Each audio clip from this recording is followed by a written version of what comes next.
45. Brown, 45. Hot, hot, hot, hot, hot, hot. You are listening to Any Given Sunday, Australia. Yes, hello and welcome to the Any Given Sunday Australia podcast, the number one podcast in at least 3 households, 1 studio, NFL Australia head office, American football Australia head office, ESPN studios, and right now we are big over in Green Bay, Lambeau Field, because it's draft week. It's when this comes out, it is draft eve, and we are joined by ESPN's own and Any Given Sunday's own insider at... Is it just Loz Horesh? Is that where we find you on the Instagrams and the Twitters? Mate, on Instagram it's ESPN Loz, and on the website I'll still refer to as Twitter. It's at Laurie Horesh, and Threads it's at ESPN Loz, and Blue Sky. Threads. He's gone down the Threads. And Blue Sky, it's something. Blue Sky, it gives you the full username and email address, and at Blue Sky and everything. So I'm sure you can find me if you're really looking out there. If you're looking for Blue Sky, you're going to find everything else. How are you, mate? I'm devastated because I got to spend last year's round one with you, but we won't be seeing you this year, unfortunately. No, I won't be down in Melbourne for the NFL Australia draft party, or the pre-draft party, the night before the draft, because obviously Anzac Day on the 25th for round one, at least Australian time. But no, I'm doing well. We're in the middle of a move, but we're also in the middle of draft season. So, and parenting and work and just balancing all the study we can get. And I was having a little, I do quarterbacks like a bit more than a glance, a flirt early. Then I dive into all the other positions. Feel like I'm not as happy as where I could be on DBs in this class. Feel like I could do some extra cramming just before get into that back end of day 2 into day 3 a little more, because it's an interesting class. But then I always come back for a last little look at quarterback, and I was watching some more Cam Ward today, and it did leave a very nice feeling in my evaluation heart just watching. I think it was an Iowa State game where he played half of a bowl game and he was near flawless. Game against Florida, it just kind of reconfirmed a lot of what I took away the first time I watched him, which was largely positive and exciting if you're a team based in Nashville.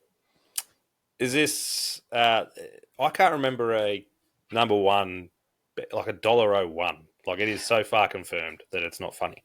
It used to be a lot more common, because you used to literally have teams to say it, especially in the old CBA, which was like a Fortnite, decade into. Did they say it or not? Sorry? Were they mentioning it on Fortnite or? No, they certainly weren't mentioning it on Fortnite. They might have been mentioning it a fortnight out from the draft, but certainly not on Fortnite. But yeah, I mean, the new CBA changed that a lot. But you used to have talks of negotiations about contracts with the first overall pick well beforehand. Used to know about players potentially holding out before they were even picked. Emmitt Smith was one of those. Eli Manning, well, that was the, hey, you can pick me, but I'm not going to go play for the Chargers, and orchestrating the Manning family, orchestrating the trade to the New York Giants, and the 2 Super Bowls that would follow there, and the questionable Hall of Fame candidacy that followed there. But we don't need to get into that tonight. It's draft week. It's not Hall of Fame week. That's right. It has changed a lot since seeing how much the run up to the draft has shifted, but this one's certainly loaded and locked. I was looking over previous classes, and it's been said that this one might be closer to the Kenny Pickett class than say last year's quarterback class. I think that's a bit harsh on Cam Ward. I think he's much better prospect than Kenny Pickett. There's a reason Pickett slid to where he did, and why Ward is locked in as the $1.01 favorite. Even less than that on some bookies, to go first overall. And the Tennessee Titans came out in past 24 hours and also said, hey, we're standing put. We're settled as an organization. We're unanimous. We've got this thing locked down, and everyone's reading into that. And then, you get Cam Wood hopping on Fortnite, listing his top running backs, and being really subtle about it, naming both the Tennessee Titans running backs, and putting it out there that Calvin Ridley is, AJ Brown's got it, but he's no Calvin Ridley. And then even throwing there when he's talking about his top receivers, giving Traylon Burks some love as well. So, not so subtle there from Mr. Ward, but an interesting place to land, because they've invested heavily in the offensive line in Tennessee, and they have not just Brian Callahan at head coach, but they have Bill Callahan, running game Moses, his father, overseeing that offensive line. And whilst the skill position talent has left something to be desired, I think there's clearly a plan, a style of football they want to play there. So all this being said, hasn't been named yet, but should that be the pick that everybody expects to come down? It's an interesting landing spot for Mr. Ward. Yeah, I'll be collecting my 10 cents with my $10 bet that I put on there. There's a couple of things that I've heard about this draft, and you mentioned, the Kenny Pickett draft with the QBs, and obviously not as strong. Obviously, Super Bowl winner Kenny Pickett. Let's go past that. The fact that there's been no trades, we're now 2 days, 48 hours, 36 hours out. Does that kind of lean on, and it kind of makes sense to me that this draft class maybe isn't as strong as it's been in the past? Like, so everyone's kind of happy, and we're going to get some value in round 2, 3, possibly 4. So we don't really need to give up those kind of picks to get into the first round. I mean, who knows how strong it actually is in the end, right? But as a perspective from our viewpoint, when we're looking at the pedigree of the talent, there's certainly light on blue chippers. That's the word that I've said way too many times in the Brecky show that we dropped yesterday. We've got another one going tomorrow. I'm sure I said it another 1,000 times in the second one that's dropping tomorrow. Blue chipper, blue chipper, blue chipper. But there is that, like you may be getting to 5 guys that you'd really consider that. So you're talking about Abdul Carter, you're talking about Travis Hunter, you're talking about Ashton Genty, you're talking about, I would say Will Campbell, because I know the arm length, but it sounds like the league is fine with his arm length. And agrees with his premise that show me the times on tape that my arm length showed up. And then someone like a Jalen Walker, who plays that kind of hybrid linebacker pass rusher role. Is he someone that you're looking in that blue chip kind of territory there? But it's light. Some teams may have single digit first round grades. Some teams may be closer to 15. We'll see. But because I think it's a good draft class. It's just flat, and it gets flat early. It doesn't run 1 through 15, 20 really strong, and then flatten from like 50 to 100. It like flattens from like 10 to like 65, which makes it really exciting. I think that's why you don't get a lot of ahead of time trades, because people aren't sure what's going to fall in their lap, and teams are probably very excited that they know there's going to be a lack of consensus across boards, and teams are going to think they're right, and teams are going to be sitting there going, well, let's not get, put the, I don't know, give me an analogy here, put the cart before the horse. Like, let's see how this thing rolls out and see what falls our way. Let the board come to us a little bit. We don't need to get overly proactive. But I think, look, when we do talk about trades, Jalen Ramsey was mentioned. It wasn't like he is going to get traded, but they're certainly looking at that. They're exploring it together. If it doesn't come to be, then so be it. The Kirk Cousins one will be interesting. I personally am, look, I've also been going around saying Aaron Rodgers is done for a while. I'm feeling pretty correct about that. I feel like Kirk is closer to done as well. Maybe I'm just ready to write off older quarterbacks, particularly ones that have Achilles injuries. But for Kirk, I think I would not be surprised if that's a day 2 prospect, where let's see how round 1 plays out. Let's see who makes a move. Let's see how the board falls to teams, and then they can reevaluate. Not just did we get a quarterback? What quarterbacks went to other teams? Who's sitting there at the top of day 2? And also, what need, if we didn't go quarterback clearly on day 1, if we're looking at trading for Kirk Cousins on the morning of day 2, what need did we address, and how does that set up the rest of the way? Are we comfortable giving up an asset on day 2 and day 3, feeling like we've set ourselves up that the board's going to fall a certain way that we're going to be able to, even giving up whatever pick that is, we're going to be able to address this? So yeah, it's not a big surprise, because it gets flat early, which just means teams are pretty open to the idea that, hey, 28 of these 32 teams could be wrong, and we could get a handful of guys falling to us in round 3 and 4 that we would have taken in round 2. Do you feel like that, it could be leading to the same thing, that there's a lot less trades because there is a lot of blue chippers in the free agency market still out there? You mentioned the blue chipper Aaron Rodgers still out there, so that he could be picked up. Kirk Cousins, Jalen Ramsey. There's still a few high quality guys that'll still be able to give you 1 or 2 really good seasons. So do we hold off a little bit on trading in the draft because we might be able to get some of these players later on?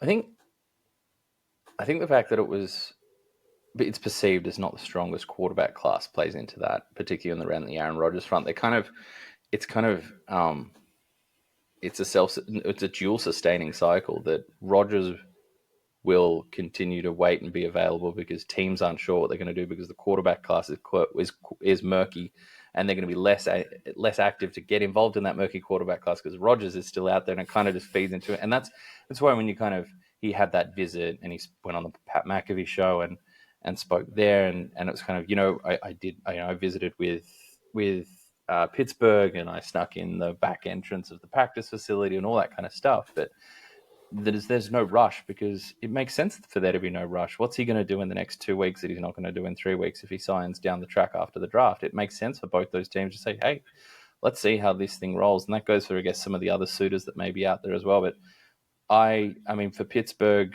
in particular, I mean, it's going to be, there's a Rodgers piece of it and there's who slides to them. And we don't really align the idea of the Pittsburgh Steelers as aggressive moves up to go get quarterbacks high. But you're thinking about the quarterback needy teams that are there, and New Orleans have been getting plenty of heat. Is that a Jackson Dart destination? Is it a Shedeur Sanders destination? I would be personally, whilst we haven't seen that massive push up of quarterbacks really high up, we haven't seen like the Daniel Jones rise of one of these quarterback twos yet. We'll see how it plays out. I'd be surprised if quarterback 2 is available for the Pittsburgh Steelers when they go on the clock. If they stay put, I think they'd be more likely to be looking at QB3. Well, so out of the, I'd hate to fathom how many mock drafts you've either seen or done yourself. Is there any teams that kind of stand out in those mock drafts, or your thoughts that would be likely to trade up? Is it a Colts looking for their big tight end that they might want, or something in that kind of frame? Colts are getting consistently mocked there. In fact, Peter Schrager, who joined ESPN and is a renowned insider and has great intel and connections within the league and great sources and seems to have his finger on the button for a lot of what goes on, particularly this time of year. He just dropped a mock draft where he did have the Colts moving up to pick 10 with the Bears to go take Colston Loveland, the athletic tight end prospect. Great name too. It is a fantastic name, Colston Loveland. So the Colts get mocked there a bit. It's a decent tight end class. Yeah. There's some names well beyond just, Warren and Loveland get a lot of the attention. Ferguson tested really, really well at the combine. Our LSU tight end with the immaculate pedigree, whose name is now escaping me. His father was a legendary running back in the NFL, and I am vamping deliciously right now. Mason Taylor has universal acclaim across the board. This is one of these guys like Mason Taylor, Emeka Egbuka, and Jade Barron seem to be these top 50 names that have no, they might not be seen as top 5 guys at all, but they have universal love across the board. I don't know that Warren or Loveland are in that special territory, especially the tight end spot, to move up aggressively. For a team like you said, the Indianapolis Colts that want to add some spark on offense. I think we've seen the dangers of tight end early. Kyle Pitts, fantasy redrafters, hearing it loud. Eric Ebron before him, Noel Fant. Does Brock Bowers not kind of feed that though, where you think, we could get a good one? Brock Bowers was a far more special, explosive, and to me, far less flawed prospect. Brock Bowers had, for many people, the highest grade in the draft last year. Pure grade, not talking about positional value, but pure grade. Brock Bowers he wasn't quite as tall, I guess, as your absolute premium tight end, but what he did in college, the tape that he put down, the toughness, the yards after catch, the wingspan, the off-target reels that he brought in, he was a different level. It's actually one of the reasons I was so out on it's Carson Beck, who he was his quarterback, and is now transferred to Miami and has been involved in all sorts of interesting storylines off the paddock. But true or not, I'm not getting into any of that. But that was one of these things where I got my first impression of Carson Beck and it was super negative. because all I saw was Brock Bowers hauling in his late throws at his off-target, throws that were meant to be leading crosses, and he's throwing, all of a sudden it's a back shoulder that Big Brock has to stick out a paw behind himself, catch it on his rear ear and haul it in. So I think Bowers is a different tier. So, and especially when you do look like you have tight ends go really, really high, and then you have guys like Sam Laporta drafted a little bit later that emerge. And I think I don't see those two prospects really good, deserved first round grades and all that, but I don't see them as the elite level that Bowers was. Bowers was not just tight end. He was like, receiver option number one for a lot of people in the draft. And that draft grade was a massive grade on him. You see it's quarterback position is the position of the sport. Everything gets graded by it, and you can see that this draft has been called, slightly weaker because of the quarterback position being slightly weaker. Is there a position that you think this year is actually quite strong and looking quite good? Yeah, I mean, you're gonna find it tough to get me to stop talking about some of these running backs. The defensive tackle class is fantastic. So, like, you can rebuild. The edge class is really, really good. You can rebuild your defensive line if you really wanted to. Like, I know we have these thought exercises, and you're talking about doing mock drafts. Like, there are people out there doing mock drafts who are like, what happens if I just do only defense for this team? Right? Like, there were teams where their cash flow is entirely on offense, and all they need to do is spend on defense. And the Bengals. What does it look like if I do this? You could rebuild your defensive front. Like, you could if you went for the first 4 rounds, like defensive tackle, edge, defensive tackle, edge. Like, the talent that you're getting in the 4th round is stuff that's going to, I think, would have been pushed up into the 2nd round in a lot of draft classes. There is so much there. Running back for sure. I think it's a good cornerback class. I think Travis Hunter and his duality gets a lot of the press at the top. But, Ravel out of East Carolina University, I love a directional school. I love an injured guy from a directional school. The traits, the tape, the measurables, the athleticism, the catch-up ability, the ability to locate turn, and close burst and kind of bait throws. It's fantastic. I think there's, you got your Amos's, your Azari Thomas's. There's Jade Barron, who doesn't have the true elite measurables, but again is one of these football character and tape guys that people just love what they see there. Could be a top 10 pick. I think there's, at those positions in particular, I think center was awesome last year. It's light this year. That's why we saw like so many rookies getting big starting reps last year at the center position. At tackle, you got some big names early that could come off the board. There's a lot of tackle guard flexibility. I think it's probably stronger at guard out of all the offensive line positions. But no, there's plenty to take away here. I don't think it's an overly deep linebacker class, but there's a couple there that'll be really interesting. I think we could see Schlesinger out of UCLA perhaps sneak into late day 3. We'll see late round 1. In that 30s range. If not, he'd be racing off the board early on day 2. But yeah, look, I think there's a bit of meat and potatoes about it. Edge, running back, defensive tackle, stand out particularly. And then I think it's an interesting cornerback class that I'm still keen to dip into and do some more cramming, see if we can get half a dozen more names under the belt before go time. Just over 24 hours beforehand, and you're trying to cram in there. You're an animal. I love that actually, I kind of hate that you're saying that there's some good edge and tackle, because that means the Packers are going to go a 29th year in a row without picking a fucking wide receiver in the first round, which is great. But I do have a couple of players that I do want to talk to you about for, the biggest one coming from that formerly known of Twitter. Everyone's talking about him. It's Shedeur Sanders. Where is he going to go? And how far is he going to drop? Like, it's tough. Like, we watch from here, right? For everyone that's not in an NFL building and doesn't have resources and access and people talking to them from inside war rooms, it's tough to get a read on how meetings go and how character comes off. And character is a big thing that comes off with Shedeur not because of his football character or because of his off the field in like a negative way or like in a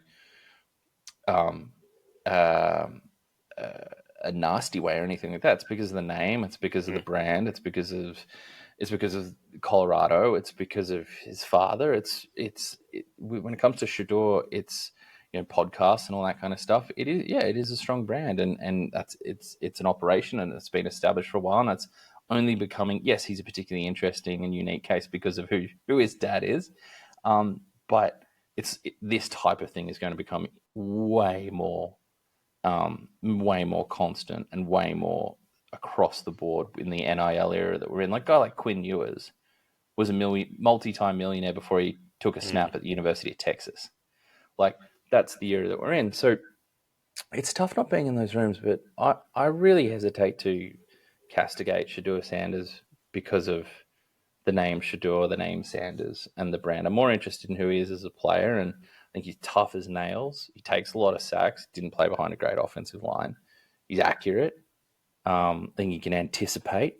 I think he does. He's not an overwhelming arm, and he's not an overwhelming athlete. I think that kind of, for those joining the draft process late and haven't been studying, you think of Sanders, you think that last name, we think of Prime, and we think of running a supposed 4.19 40 and just being one of the most ridiculous dual sport, explosive, fluid athletes ever. And Shedeur isn't that as a quarterback. Shedeur is far more conservative pocket style, not conservative in a bad way, but traditional pocket style quarterback.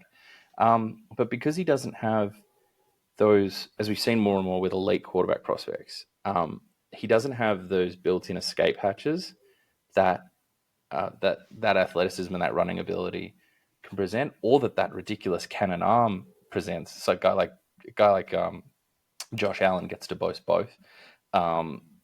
People made weird assumptions about. I heard Lamar Jackson's arm during the draft process being referred to as a popcorn arm, which is absolutely ridiculous. Man has an absolute rocket on him. Jaden Daniels obviously had that athleticism to fall back on. He doesn't have those built-in things. So you're seeing a lot more comparisons to like that early second round style quarterback that we used to see come off the board. Derek Carr had a strong arm, but he didn't necessarily play hyper aggressive, bar those 3 weeks to start the season last year for the New Orleans Saints when everybody thought Clint Kubiak was going to be the next head coach of insert team. But that Andy Dalton style thing, I think, is more within the style in terms of just play style. So, look, I think he's in the mix at 9 potentially, and then I think we're looking at the Pittsburgh Steelers potentially. It's unfortunately for Sanders, there are going to be teams put off by it. There are going to be teams that are going to be traditionalist and be worn off by the flash of the brand and that. But I think that kind of discounts some real physical toughness and real football toughness that he does show out there. I think when it all gets crazy and the reads aren't super clear, I don't think that's where he excels. But in terms of actual physical toughness out there and toughness in the pocket and sure taking a lot of hits, but putting it on the line and being out there, I think that side of his football character gets a little bit knocked because of people's presumptions about the fireworks and the showtime off of it. When I hear you talk about that and getting heaps of knocks, it just takes me back to 12 months ago when we were talking about Drake May, North Carolina copying it a lot. And I actually think he's going to, year 2, a better coach, he's going to take off this year. So I don't hate hearing those kind of comparisons. Big Drake May fan here, was very excited with what we saw from him. Second one, you mentioned such a strong running back class. The obvious standout I think probably should have possibly won a Heisman the way he carried that team, Ashton Gentry. But we did see how, stopping him in a game, it absolutely stuffed Boise State. So we want to send him to a team that's going to give him a good line and a good QB. So where is he going? It's sounding more and more like top 5. I did a piece for ESPN today where certain markets out there, I'm not here spooky markets or anything like that, but there's certain markets for him to be a top 5 pick, and I certainly like a little bit of the value that you see there. Because you're hearing more and more buzz about Jacksonville Jaguars. We're talking about mocks, and Mason Graham had been locked in there for ages, and then it started to turn to people saying, "Hey, how about Genty next to Trevor Lawrence in the backfield there? How's that look off the snap?" So I think people are talking about the Jaguars at 5. The Raiders certainly make some sense. Not that their offensive line isn't as bad as some of the other parts of that football operation, but I think when you get back to the whole positional value argument, there's certainly some other areas they could be looking at. But 5 for the Jaguars, it feels like it's the start of the conversation, but it's not really. I think the start of the conversation is 4 with the Patriots. They could do it themselves, or does the phone call? Does the phone buzz? I was toying around cutting up bits and pieces of the old Budweiser was commercial the other day with the phone going on, and using that for my interpretation of what could very well happen for the Patriots. Ton of needs across the board. Would love to stack up those day 2 picks if they can slide back and still maybe take an offensive lineman, maybe later in the top 10, in the top 15. There's going to be options for them there. But do teams know, if Jacksonville getting nervous that someone's going to jump them, because there seems to be noise building that they could be the Genty destination. There's a lot of teams behind them going, We've just seen what Derrick Henry and Saquon Barkley, and don't forget Josh Jacobs and how good he looked and how important he was for that Packers team. We've just seen what those free agent running backs, explosive options, high-priced options did for teams. Not as high-priced as they could have been. If you forgotten, Derrick Henry counted the same amount the cap last year that Trey Lance did. We won't pick up that just yet. But having looked at that, going, right, who's the next guy? All right, forget free agency for this one.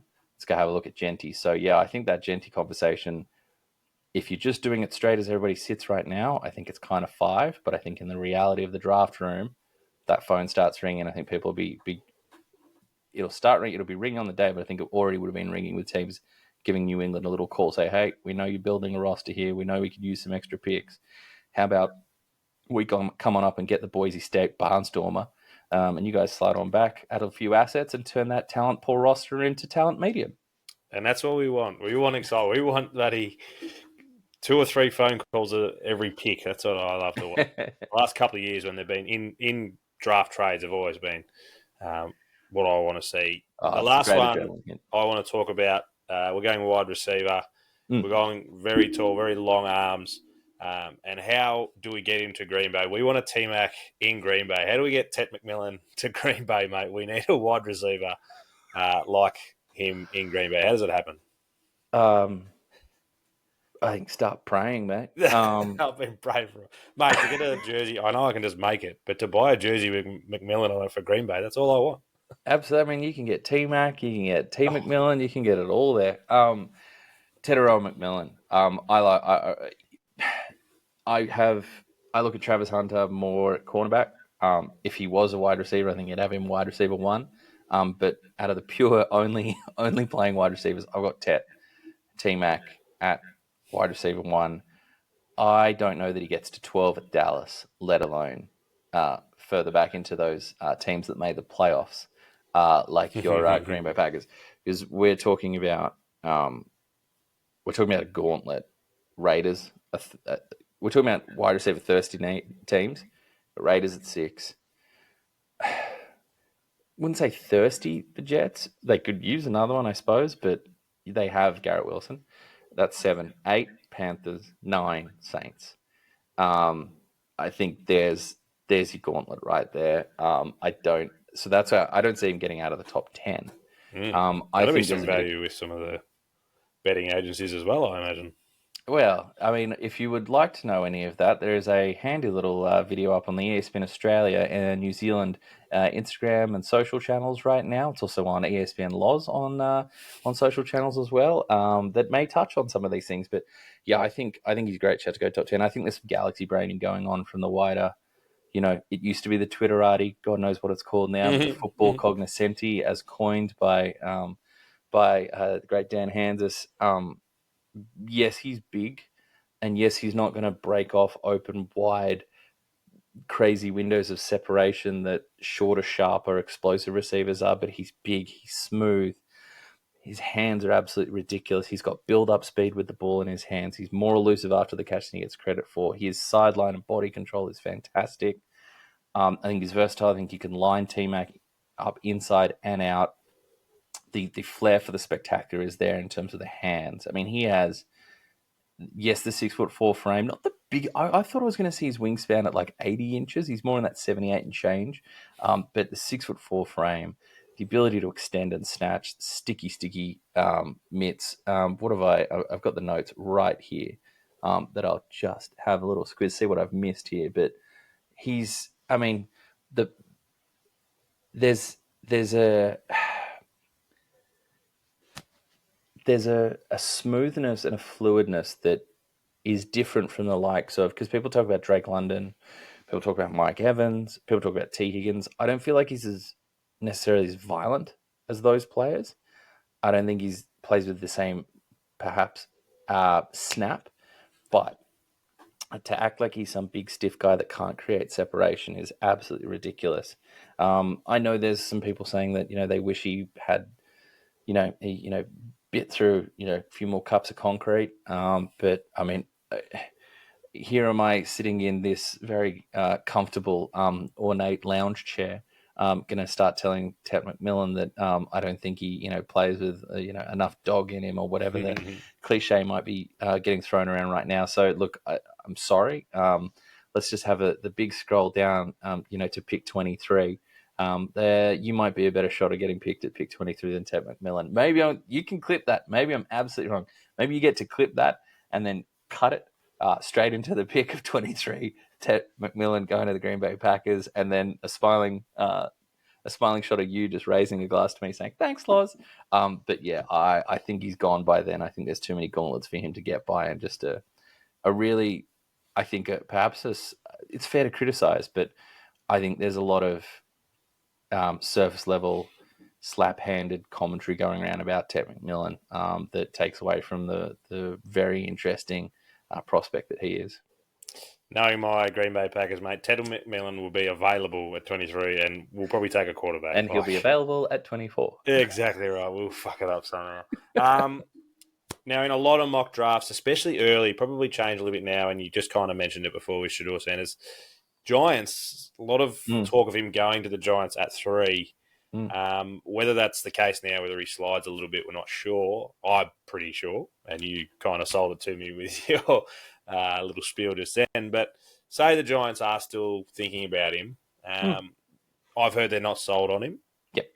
Which is why he's going to be sliding a little bit. What's really interesting, when you go and book extra meetings and extra workouts that late in the piece is not usual. So what are we trying to figure out there? Who are you trying to convince? What aren't you convinced about? That's not the move of a team that's got their grade solid on him, has a really good firm impression, and he's happy with his portfolio, with the profile they've set up, and where his tag is sitting on their board and their stack. And so the Giants, obviously being in New York, such a big market, such a big team, are they better off? I know these teams want their quarterback, their generational quarterback, but are they better off going to get a blue stock or a blue chip of Abdul Carter and just, he's bordering on a guarantee to be a 10, 15-year player, where Shedeur's not, he's going to be good, but we've seen going to be good be very bad as well. Like, are they better off doing that and waiting for a better draft class that is probably next year? Especially with how unsettled things. I mean, there's certain units in the NFL that are constant headaches, and the Giants' offensive line has been that for a decade now. They found Andrew Thomas, who hasn't been healthy enough. They've tried a million different things to try and get some sort of working cohesive unit there. It's not there yet, but in the world that, say, they take quarterback out of it, say somewhere on the first 100 picks, they add some more investment into the offensive line. That offensive line is going to need time to gel, and hopefully for Giants fans and the Giants front office and Giants team and whoever the Giants quarterback is, they gel. But that gelling is going to take the first half of the season at least. Now let's talk about the quarterback. What's the path for Shane, general manager, and our head coach in Daboll? What's the path for them to stay on and retain their jobs? Is it to invest in some substance, line of scrimmage substance, whether that's a Carter, maybe they're I don't know that anyone's calling. Maybe someone's calling out Carter and they move away from it, which would be big. If there's a slide back opportunity, they pick out offensive lineman, who knows? But invest in some of that meat and potatoes rich area of this draft. And you look at who's there at the top early on day 2. Is it a shock Is someone like, does Dart slide out? Does Sanders slide out? Is there a quarterback that you're looking at there? Are you a Milrow team? You know, do you look at that and go, okay, the path for us is take blue chip talent early on day one. Take some sort of exciting talent that we can sell the team about quarterback that is available to us at the top of day two. Start our assortment of veteran quarterbacks for the first part of the year. Middling, okay. Hopefully the offensive line is gelling. And the final half of the season, maybe the final 6 weeks of the season, we go, right, offensive line has gelled a little bit. Malik Neighbors is there. Maybe we're getting some ancillary help from some of the other skill position. And look, it's not overwhelming, but maybe. I do like their running back. I do like what they uncovered last year with Tyron Tracy. Really intriguing running back option that was plucked up late on in that draft, and he looks fan. I think he's got an immense amount of explosive talent, new to the position as well, was a former receiver. And then in the final 6 weeks, you put in your exciting quarterback. And maybe your exciting quarterback goes 3-3. Maybe your exciting quarterback goes 2-4, but over 6 games accounts for 12 touchdowns and 4 turnovers or something. And you can sell to the fan base, to your ownership, to whoever the stakeholders are, that we found it. We found an answer. We found a pathway forward. We've added blue chip talent. We found a young quarterback. Our offensive line is trending in the right direction. We have this thing is pointing up. We're not using the green emoji of a graph that has the line going down. We're using the one with red that has the stock going up. I know stock's a sensitive topic right now. We don't need to get in that. It's not a finance podcast.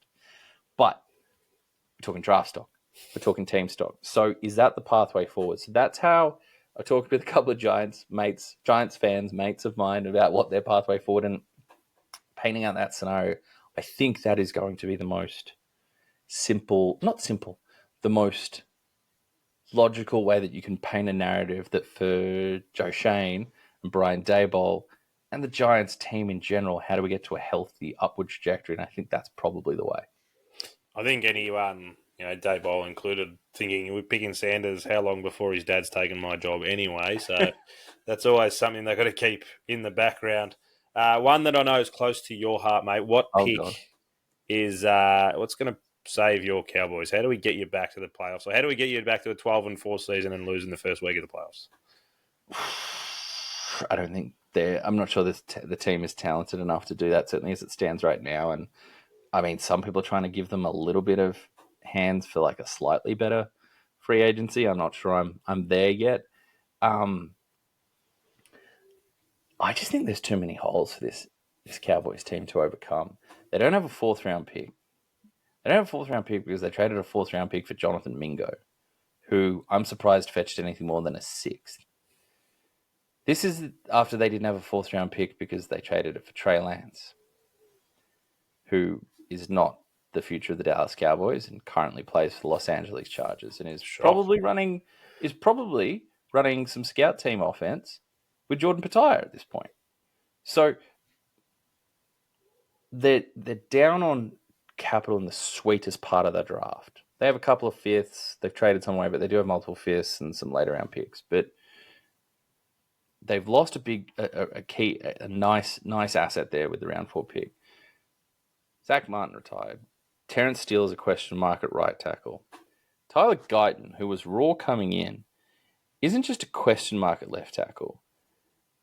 What's got Cowboys fans, not to get too into the weeds, but what's got certain chapters of Cowboys fandom up in arms and a little, and part of the media's caught onto this as well, getting a little tetchy, is some tweet replies from a man named Duke Manyweather, who is an O-line mastermind. I'm pretty sure he is an absolute guru when it comes to offensive line play. He works with some of the greatest offensive linemen in the league today. He runs those kind of, I think actually, I don't want to misquote it, but he may run O-line masterminds, which is like a camp as well that they do.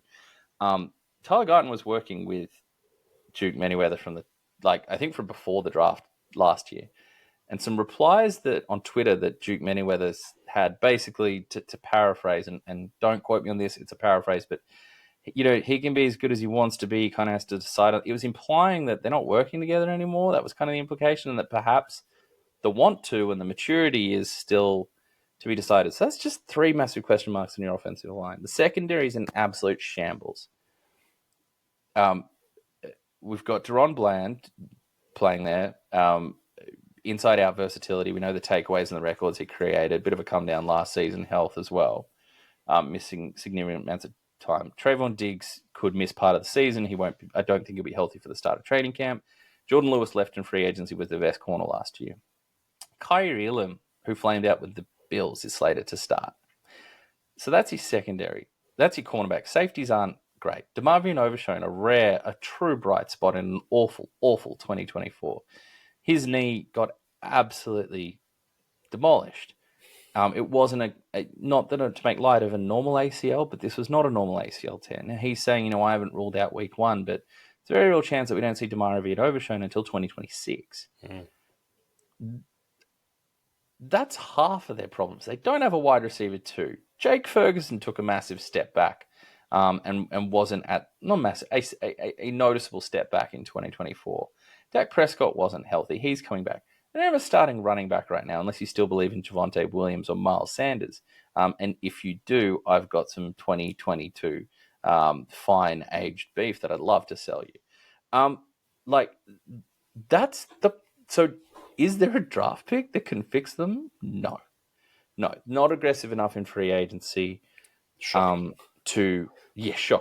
Not aggressive enough in free agency to give themselves a chance to not just, we've kind of patched up the areas of need, to get starting level talent so you don't have starting question marks. They patched up like backups.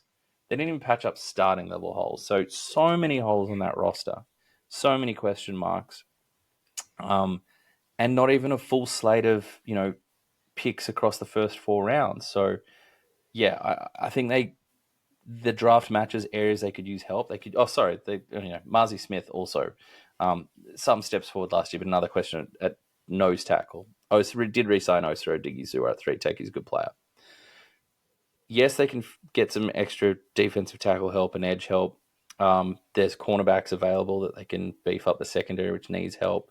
Not in a great safety class, a few sexy names here and there. But there's, and then, at least 3 question marks on the offensive line. With ideally Cooper Beebe matures nicely after showing some promise as a rookie convert to the center position last year. So, yeah, if you're looking for optimism, Cowboys fans, I'm not your guy for it right now. I think they have a very good drafter in Will McClay who runs that draft room. I think they identify talent well. I think drafting over the past decade or so has been the best thing that they do.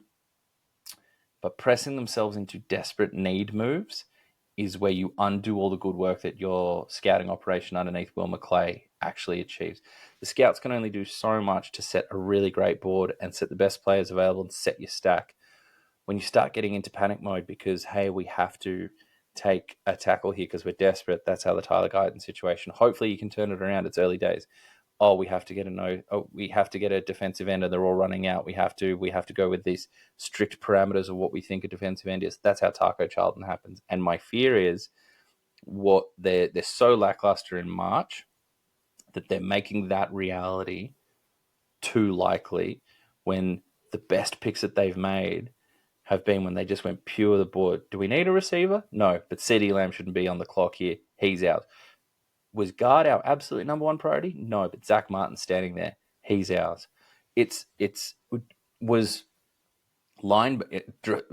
saw him as a linebacker, but you had a highly paid defensive end on the roster in DeMarcus Lawrence when Micah Parsons came on the clock, and you go, no, we've got a vision for this player. We think the talent's outrageous. Best player available, take him, and we'll make it work. So that's the way that I hope that they go, but my fear is that this ever stubborning approach to free agency and not spending cash over cap, which the best teams do, it's not just hindering their free agency operations, it's actually hampering the best thing that they do, which is draft purely on talent. Breathe. I was lucky enough to Why is this empty? I know. Where's my more? I was lucky enough to spend, I think it was half an hour in a taxi with you this time last year, getting Oh boy. the same thing about how good Jerry Jones is, and especially in free agency. It was a thrill. Genuinely was. A couple more things. You've been so generous with your time, so I won't take too much more. A couple more things. The two-way giant that is Travis Hunter, believed to be going number 2. Fair enough, being the two-way giant, he goes number 2. But what are your thoughts on the statement that come out, whether it was from him or whether it was from other people? I do believe it was from him. If I'm not playing both ways, I'm not playing. What are your thoughts on this? He listening to him talk, it doesn't sound like Prime back in the day with the Jerry Curl and the shades and everything on draft night. But look, it's a confident statement. I think it might be moot, because if he does go to Cleveland, you're hearing out of that side of things that they're looking at him as a receiver, perhaps even a receiver first and foremost. I think when us outsiders who don't coach football try and get smart, try being the operative word, and we go, well, it would seemingly be easier to fit into a secondary full-time and then do 20, 25 plays a game on offense, because it feels weird throwing you into the cornerback rotation.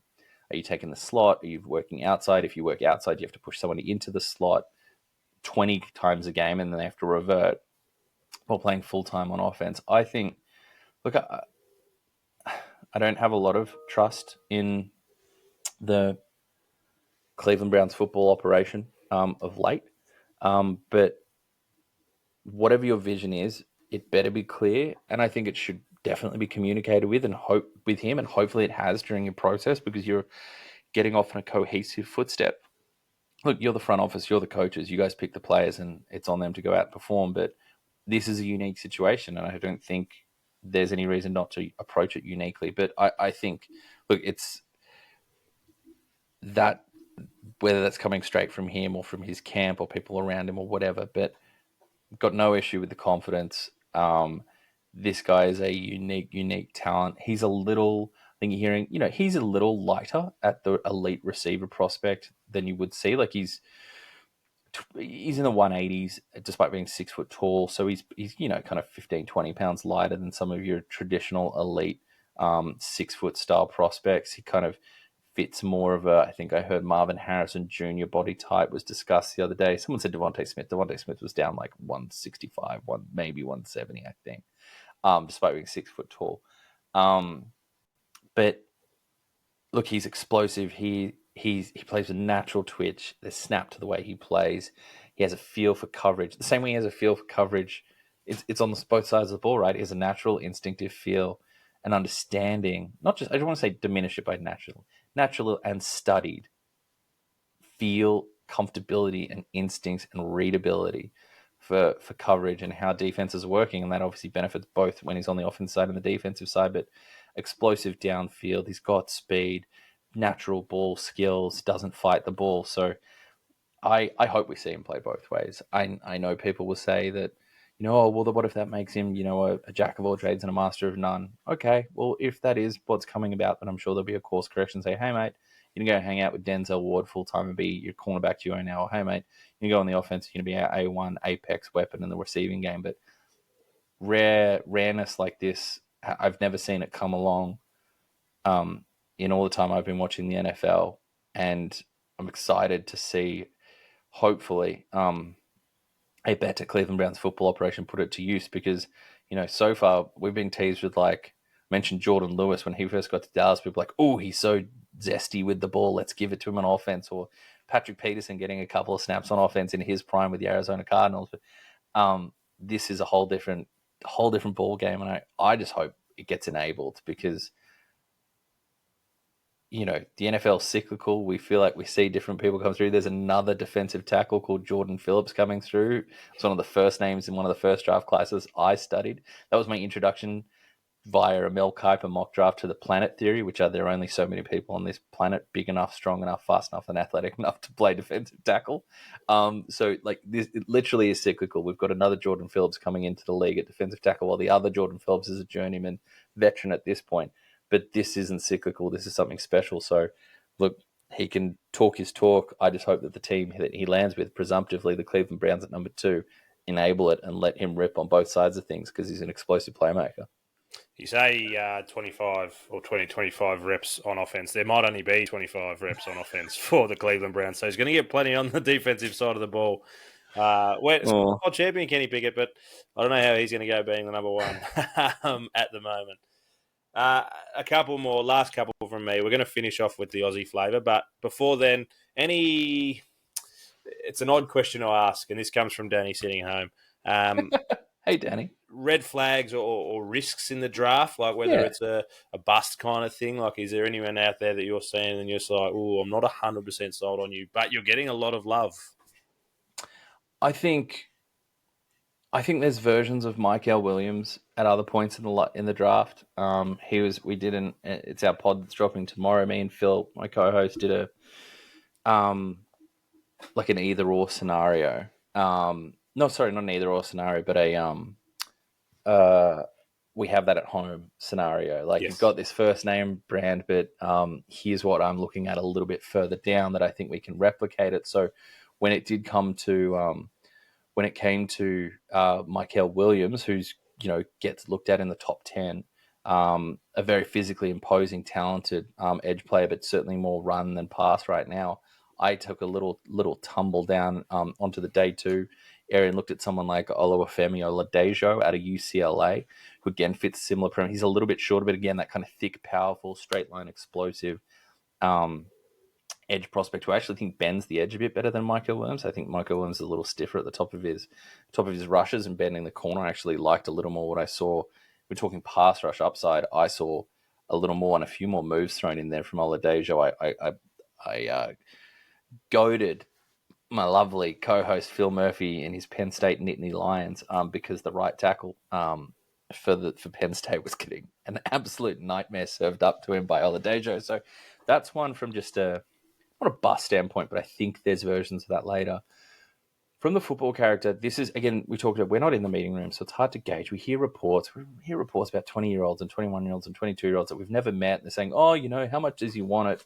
He came off cocky. Oh, this. All right, Jalen Carter being a recent example that slid all the way down to the Philadelphia Eagles, and they've got a ring, and he is no short part of why the Philadelphia Eagles have another Super Bowl championship. There's 2 names in that first round. James Pierce Jr., one of the talented edge rushers while we're at the edge rush spot, where it's not, the stuff you hear isn't like off-field bad guy or something nefarious. It's like, oh, how much does he want it? How disciplined is he in terms of being in the building at all the time? And that's the stuff that it feels weird even repeating it, because I don't know that. That's just what you're hearing from reporters and from people that are in the industry and talk to teams. But that's one that he's going to have to, hopefully for him, he's quelled any of those concerns in his meetings and his 30 visits and all that kind of stuff, his combine chats and all that, because he's a very talented, explosive pass rusher with immense amounts of production coming out of the University of Tennessee.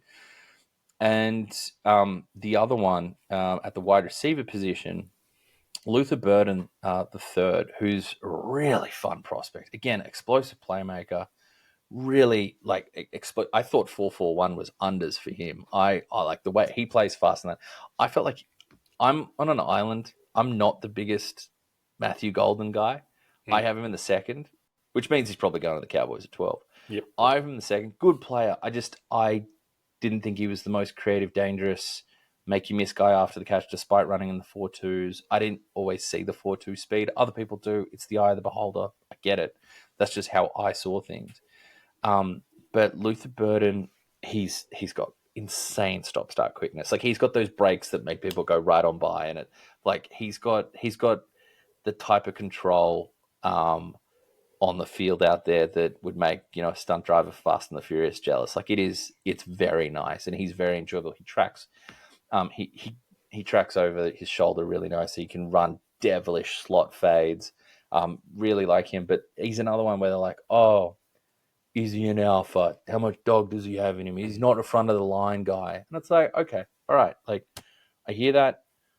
I hear those talks, but what teams would need to figure out is, okay, all right, you're not a rah-rah leader, but are you in the building? Are you working hard? Are you practicing hard? Okay, you're not the first guy in the line and the wide receiver, single drills and warm-ups, but when you do it, how are you doing it? And that's the stuff that we don't know. But, man, from a talent standpoint, wouldn't be mad at having Luther Burden the third, I should say, on my team. And I think he's a first-round talent, and just I think there's a lot of manufactured touches that happened with him. There's a bit of rinky-dink parts to the route tree, but you also saw him run some real good, real professional, real football routes.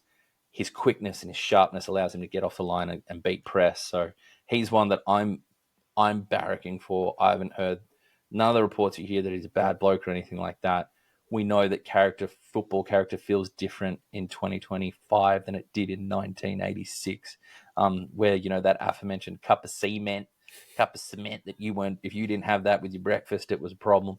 That was a cement with a T, before anybody gets any ideas. Yes. So it's changed. Personalities changed. There's probably a more diverse array of personalities on football teams than there were, in the 80s and 90s and previous eras. But he's a guy that I'm going for. It's frustrating to hear that there's some of that chatted around him, but I love the talent, and I'm hoping that he lands in a situation that fosters it, because I think he could be the biggest playmaker out of any of the receiving options at receiver or tight end in the entire NFL draft. Yeah, I love the way you put it there, that it's not a risk or a bust, but there's a chance of picking up someone similar in the later rounds. Yeah. And as soon as you mentioned about the not being a rah-rah, I was thinking, I'm like, who would out there that's not the rah-rah? You still got that dog. You can have that dog in you without being the front of the line kind of stuff. Cooper Kupp straight away comes to mind to me. Not rah-rah.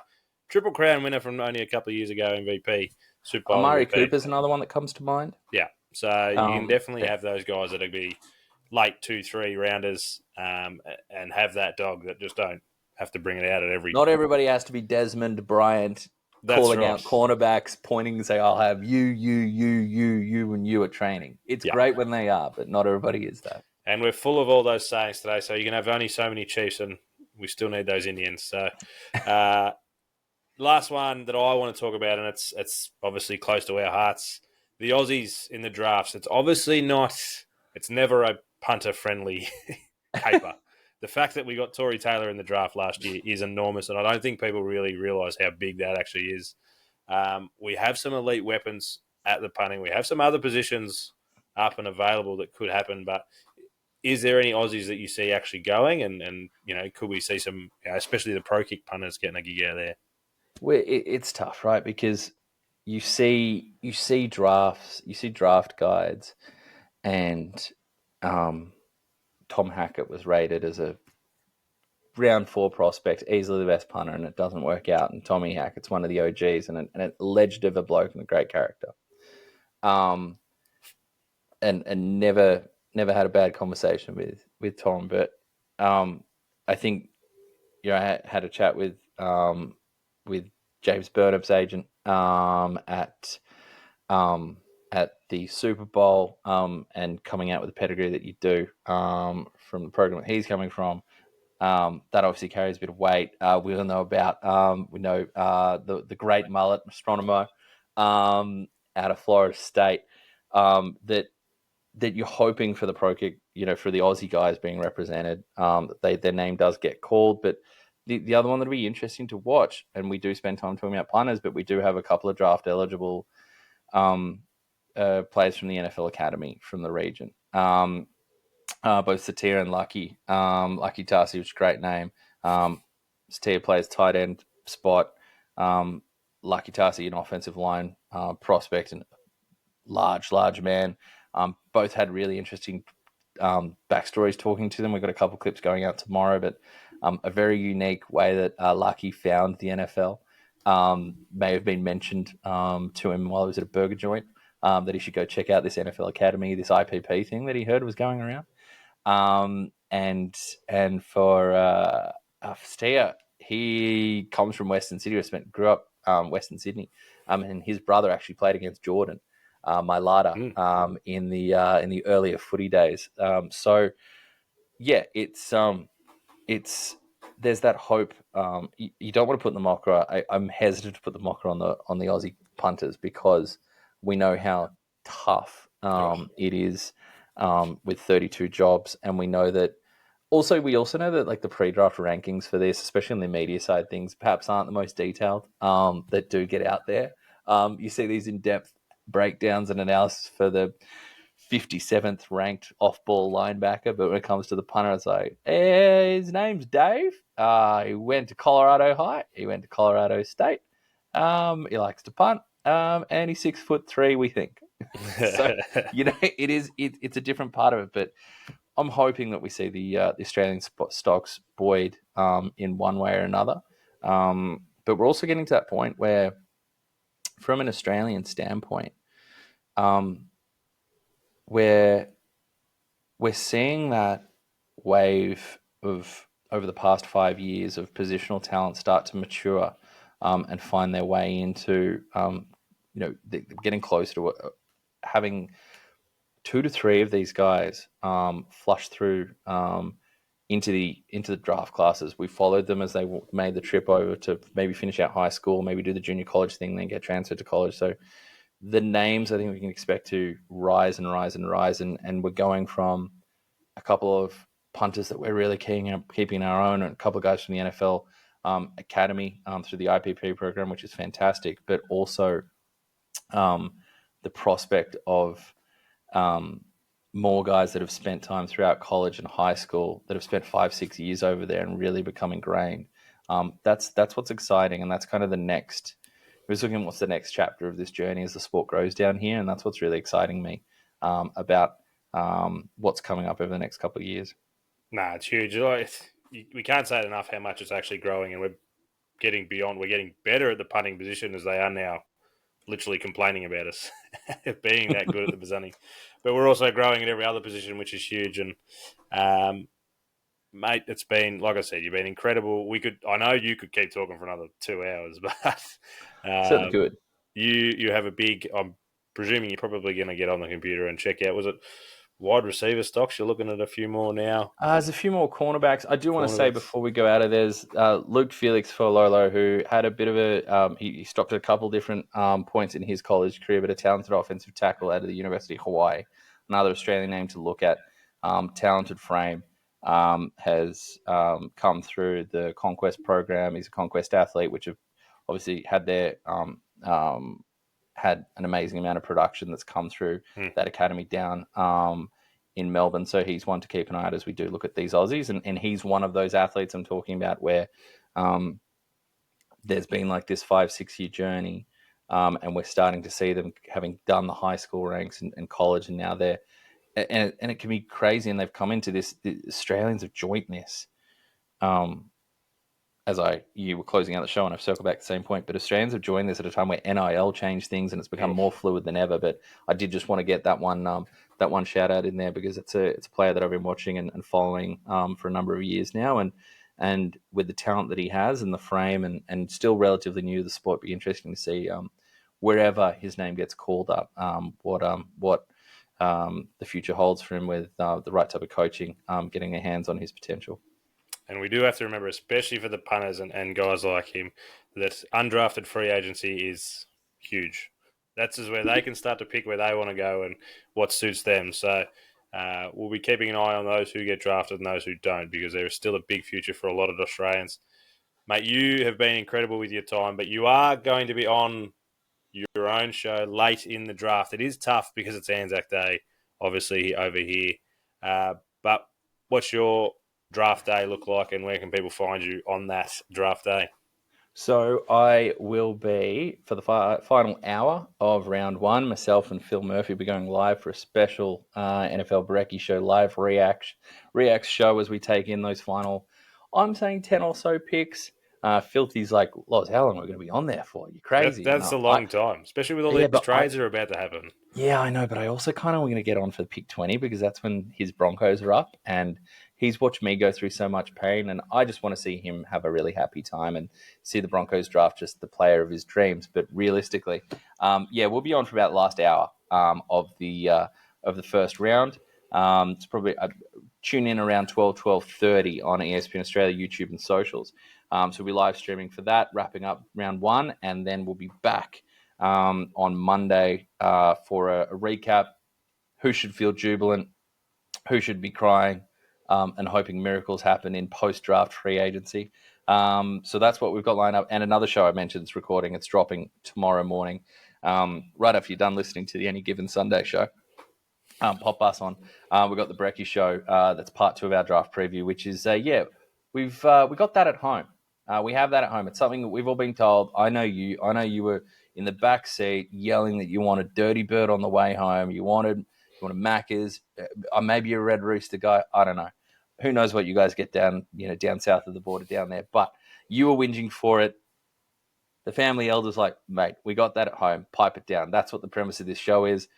Certainly inspired by the great Eddie Murphy line. Better than McDonald's, I make you a burger at home. Mama's house burger. So inspired by that. So some players that we know you've got your eyes on the big shiny names. We know you got your eyes on the big name brand stuff. But if your team goes a different direction on day one, we've got you sorted for day 2 and 3, something to hold on to hope for. And just remember that, okay, we didn't go through drive-through. We still got some good stuff in the pantry at home. We've still got some buns. We've still got some burgers. I will be on that live stream, especially when the Packers pick at 23. There we go. Millen is available, and we take an edge rusher. So I expect you to be bloody shouting me out when that comes up, mate. Yeah, absolutely. You know well, if I can hotwire a way to get you into the studio, I will. I'll call in. However it works, I'll be there, mate. You are a legend. I look forward to getting you on post-draft because there's a few things you just mentioned, NIL especially, blowing up, and I really want to talk to you about it. So appreciate you and appreciate everything you do, mate, and we'll speak to you on draft day. Absolutely, mate. A pleasure being on, and here we go. Hours are counting down now.